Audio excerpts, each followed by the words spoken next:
Ladies and gentlemen, welcome to your Week 4 Primetime matchups as we have Russell Wilson in the pocket trying to make something out of nothing the same way he made a hole into a housewife, but he doesn't recognize you can't shoot bullets if you got your gun on safety. His knee hit the floor faster than a Kardashian at a Mandingo party. 2 points for the Colts. We head out to the Midwest where the Kansas City Chiefs are defending their home turf against the Washington Redskins, where Kurt family members looking deep, and just like in the Silence of the Lambs, they put the lotion in the basket. He put the ball into the basket of the hands of Terrell Pryor. Touchdown Redskins. We head back out to Seattle where the defense must have been listening to Chris Brown and Lil Wayne, because the cornerback says, "Give me that," and takes the ball and runs it into the end zone for the score for the Seahawks defense. On the ensuing drive, we got Jacoby Brissett trying to set up some sort of offense, and he's off to the races. He can't find anybody open. Just look how he breaks the ankles of Richard Sherman. Got that man looking for Natalie Holloway, and he slides to end the play the same way I slid it to Janelle Monáe DMs. Back to Kansas City where the Washington Redskins defensive line rubbed themselves in KY jelly before the game as they penetrate the line easily for the sack. Later in the game, the Kansas City Chiefs are faced with a third down, but Alex Smith puts the ball the same place President Truman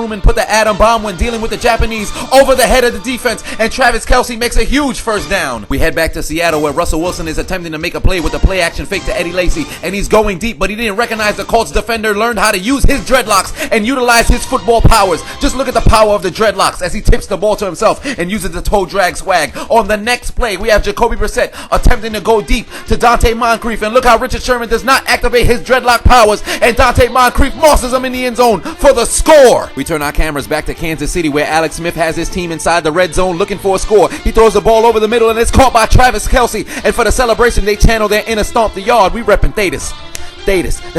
We rep that. Woo, woo, woo. Boom! We head back to Seattle where Russell Wilson is attempting to set up a play on 3rd and long. He drops back in the pocket, but none of his receivers are open. He starts to run away from the defense the same way Bruce Jenner ran away from manhood, and he goes into the end zone for the score for the Seattle Seahawks. As we take a live look at the Colts defense, back to Kansas City we go where we have Alex Smith dropping back and relaxing patiently in the pocket the same way I'm patiently inside Rihanna's DMs. He throws the ball over the middle. It's caught by Travis Kelce at the 18-yard line, and just look how he has the defense feeling defeated. Back to Seattle we go where we have Russell Wilson attempting to set up some sort of play, but he wasn't briefed during halftime of the power of dreadlocks, and it's intercepted by the Colts and a dreadlock defender. Everybody knows when you're in the NFL and you wear dreadlocks, your attributes double, unless your name is Trent Richardson. Back to Kansas City we go where Kurt family members looking to set up a play. He drops back and throws the seam over the right side. It's caught by Vernon Davis. He makes a cut outside, but there's a genjutsu at the 25-yard line. It caught Justin Houston as he's running in the open field like a Republican during hunting season. He cuts at the 15. He's tackled and pushed down at the 6-yard line. Back to Seattle where they finally activate their dreadlock powers. They give the ball to J.D. McKissick, and he's running away from the defense faster than I run away from my student loans. He goes in for the score. Let's take a live look at that Colts defense. On the first play of the very next drive, we need to put the right tackle of the Colts in the witness protection program as Jacoby Brissett's hit from behind. He fumbles the ball. It's picked up by Bobby Wagner, and a coalition of Crips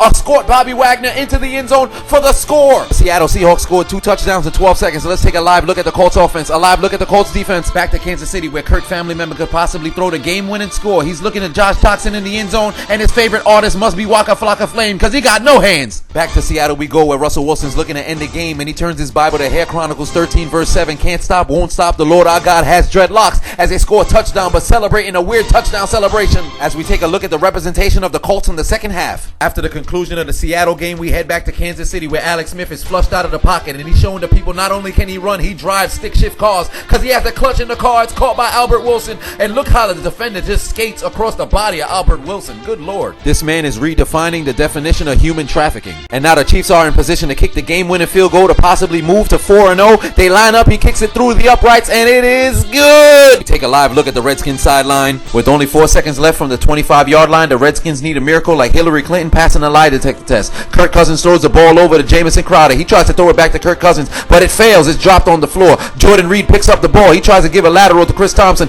He fumbles the ball. It's on the ground. It's recovered by Justin Houston. He makes a move to the left, and he runs the ball into the end zone for the score. And this fierce battle of Native Americans has finally come to the close. The Apache have defeated the Blackfoot.